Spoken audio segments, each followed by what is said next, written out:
When the worst thing that ever happened to you happened, did you find yourself thinking, where's God now? Well, maybe not. If you don't believe in a God, I'm not sure why you would. Unless you're like C.S. Lewis, who once wrote about his youthful atheism, "I was very angry with God for not existing." Welcome back to Beyond the Black Box. You'll notice a shift in tone starting with this, the third episode in our Big Question series, because we've laid enough groundwork and defined enough terms. It's time to tell the story. Now, I used to ask my new students, who is God? What is God like? And 9 out of 10 times I'd get something like this. Well, God is, holy, loving, just, big. Yeah, they'd give me a lot of attributes. Well, I don't disagree. Whatever God is, the questions of what it means for God to be holy and loving, just, and big are real and meaningful. Well, I have so much sympathy for this approach that if I'd written the Bible, God forbid, and actually did, I probably would have begun it that way. Once upon a time, there was a God who was holy, loving, just, and then gone on for pages of beautiful attributes. I wouldn't want anyone to underestimate this God. And in so doing, I'd have been completely misguided. I mean, who am I to presume to list what God is really like? Yeah, but one of the first great questions we want answered about our place in the universe is this: who's in charge here? When life shakes us to the core, it matters whether things are random or ordered, and who's doing the ordering.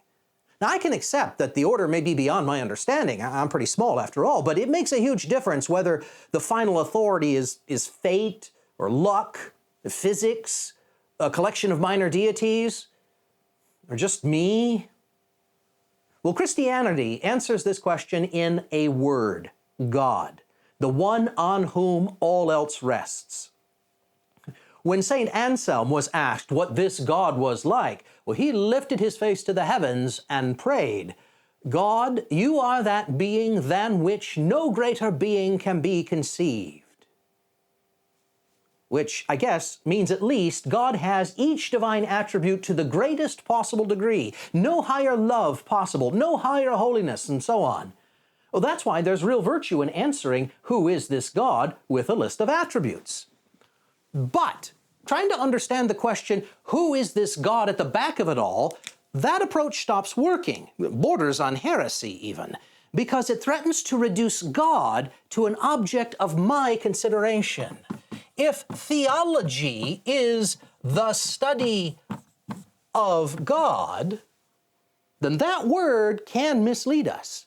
It must not mean God is an object to be studied the way a scientist studies a beetle.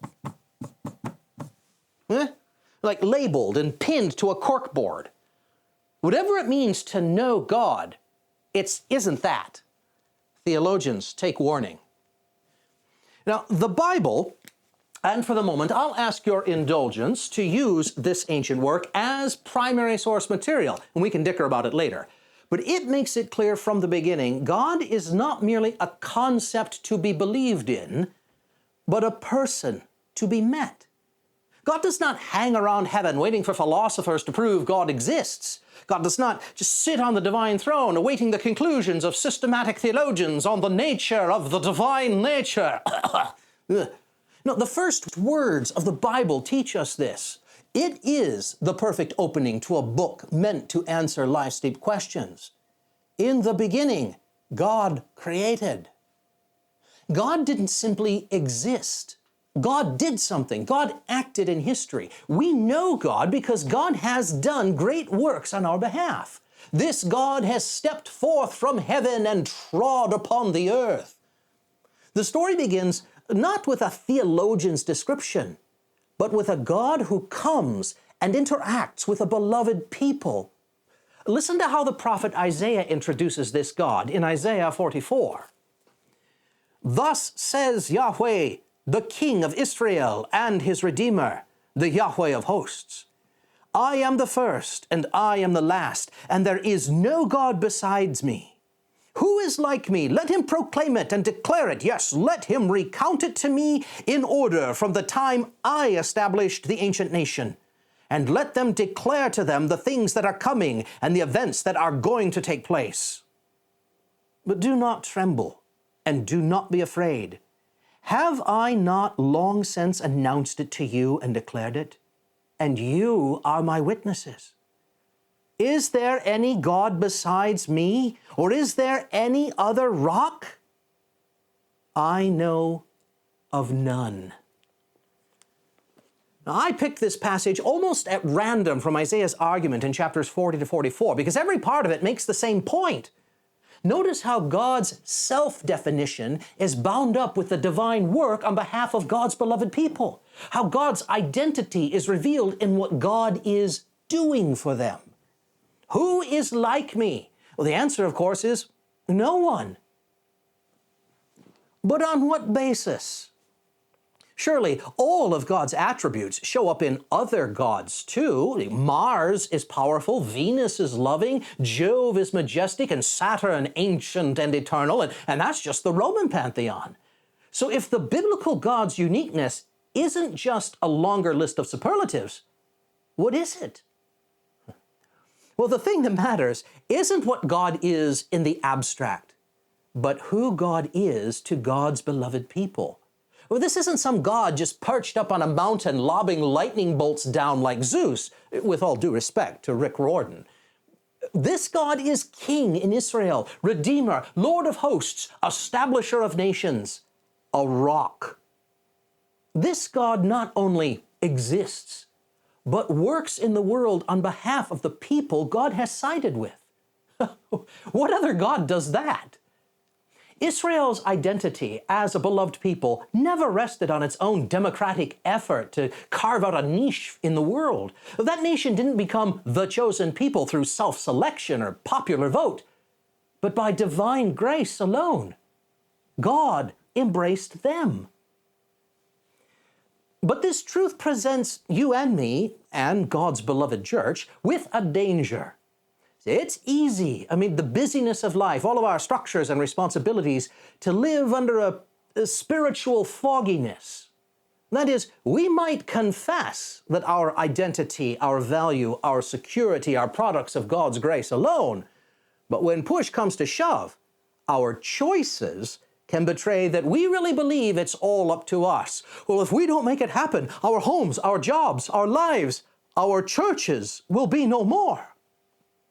And we're tempted to use hard times, times that were meant to recall us to our dependence on this gracious God, rather to redefine our own sense of power and control.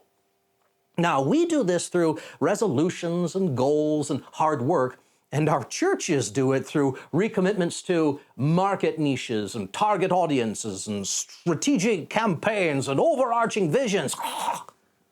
Well, these things may all be fine in their own right. I couldn't tell you their value. Ask your pastor or your priest. But the effort we put into them points to a graver question. Is it my job to determine my value and place in the world? Is it the church's job to define its own identity? Are we really masters of our little universe? Do we really have the power? No. Not if Christianity is even half right about the God at the back of all things. If that God is really there, then our identity is one that's given. Our purpose is one we can only receive, not one we can decide by democratic consensus or an act of self-actualization. The question in the Christian view of the world isn't, how do I figure out who I am? But will I accept what this God has already declared me to be? Now, it's fascinating to read Jesus' own words on this in the Gospels. Now, he talks a lot about the kingdom of God or heaven, but note the verbs he pairs with it, and you'll find something very unexpected. Jesus believed the kingdom could be given and received. It could be entered or rejected. It can be stewarded, but it cannot be negotiated or deserved. And you won't find anywhere a command to build God's kingdom. God does that. We're just the ones who receive it, who enter it, who work in it as stewards. We don't come into this kingdom on our own terms. As the Apostle Paul wrote, we are not our own. We are bought with a price. So in Christianity's view of things, we're not ultimately in charge here. And that's just as true of your local church as it is of you. Your church already has a head. And it isn't you, or me, or the elders, or the pastor, and I could go right up the chain. We are all the body who mutually submit to a single head, who is Christ. And this helplessness, this absolute dependence on our Creator Redeemer, well, it isn't a new idea. It's the point and center of the whole story. This was never about making ourselves acceptable to God or engineering our own way back. Never about saving ourselves, our churches, our nation, our world. We know the track record of human efforts on that score. At its core, the biblical story is about the God who comes to us, not the other way around. Now, I know we Christians talk a lot about sinners coming back to God, choosing God, seeking God. And that's fine insofar as it describes human responsibility. But don't let a description of our experience of choice mislead you into believing that it puts us in the driver's seat. This whole thing called life isn't a journey focused on devising clever ways to approach God or proving our worthiness through obedience. It's God who comes to give life, identity, purpose, hope. Don't take my word for it. Consider how the biblical narratives demonstrate over and over God's willingness to stoop low and meet a people who cannot raise themselves to meet God. From the very beginning, Adam and Eve in the garden, they don't go find God. God comes to them in the cool of the day, seeking fellowship. What about childless Abraham? Too old to sire an heir until God comes to him and promises land and offspring. His grandson, Jacob, the outcast, sleeping with his head on a rock, God finds him in a dream, unsought. Moses, the 80-year-old washed-up murderer, alone in the wilderness, God comes to him at the burning bush. Young Israel is slaved in Egypt. They have all but forgotten who this God is until Yahweh shows up in power to liberate them. The tabernacle, that earliest traveling temple, well, it's all about the God of the thunderous mountain descending to dwell with his people. Gideon, Saul, Elijah, they're all hiding when God finds them. I mean, think of the prophets who so often begin their words with, "The word of the Lord came to me." The incarnation itself, the infleshing of Jesus, is Emmanuel, God with us. Are you tired of it yet? Well, I'm not even done. At the ascension, the angels remind Jesus' first followers that this same Jesus who left you will come again. Pentecost. The church, remembering the day the Spirit of God came upon it in power. But even the very end of the story, Revelation 22, is an image of heaven coming down and its glory filling the earth. It's shocking how consistent the story is, given that the Bible was composed by some 40-odd people over as much as 1,500 years. And as often as it does talk about our inability to reach God, it just as often reminds us of God's desire to reach down to us. But why? How do we explain such a grand, lavish, scandalous gesture? Well, apparently, the real story of this world is about a God who desires to be in relationship with us. I will be your God, and you shall be my people. That's precisely what God said to Israel after freeing them from slavery and bringing them to the foot of the burning mountain. In Exodus 24, we're told Moses and Aaron and the elders of Israel were invited up the mountain where God comes down and serves them a meal. And I quote, "They saw the God of Israel." What hospitality! What grace! How can such things be? I don't know, but it's the spirit of the whole story. For God has said with the finality of a thunderclap, yeah, in the midst of all your irrelevance, I have loved you.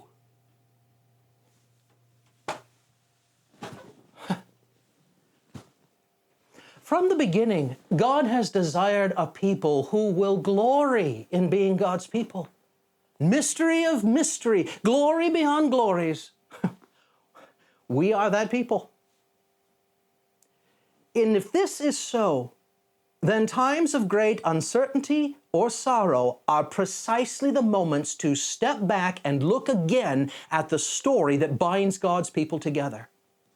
The episodes ahead will be little more than rehearsal, a reaffirmation of those deep commonplaces of God's people. So if you don't identify as Christian or even as religious, hey, stay with us anyway. This will give you a thorough understanding of what that cross-section of humanity looks like who does. Think of it as a sociological education, because after this, you will never look at Christians the same way again. And I honestly don't know if that's a good thing or not. I can promise you this much. I don't plan to say anything new. I haven't made some shocking discovery I'm now unveiling to the world. Oh, dear God, no, protect me from innovation. Novelty is not a theologian's best attribute.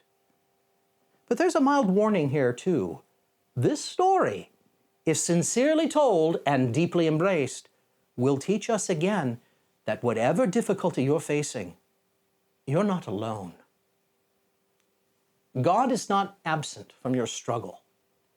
This God has not been caught unawares. God is not groping for a plan B. It is my prayer for both of us that through the remainder of this series, we will find the courage to believe again that God is not through with you or with me. You are not at the end of your story. You're in the middle of a much larger epic that God is still writing. Hey there. The young C.S. Lewis was angry at a God he didn't believe existed. And I think a lot of us carry some version of that contradiction around in us. So here's my question for you for the comments. What's the attribute of God, holy, loving, just, big, that's hardest for you to actually believe in? And why? And if that question got under your skin a little bit, it usually means the video was worth a like. And if you want to make sure you know when the next one drops, subscribing guarantees it. All right, catch you next time.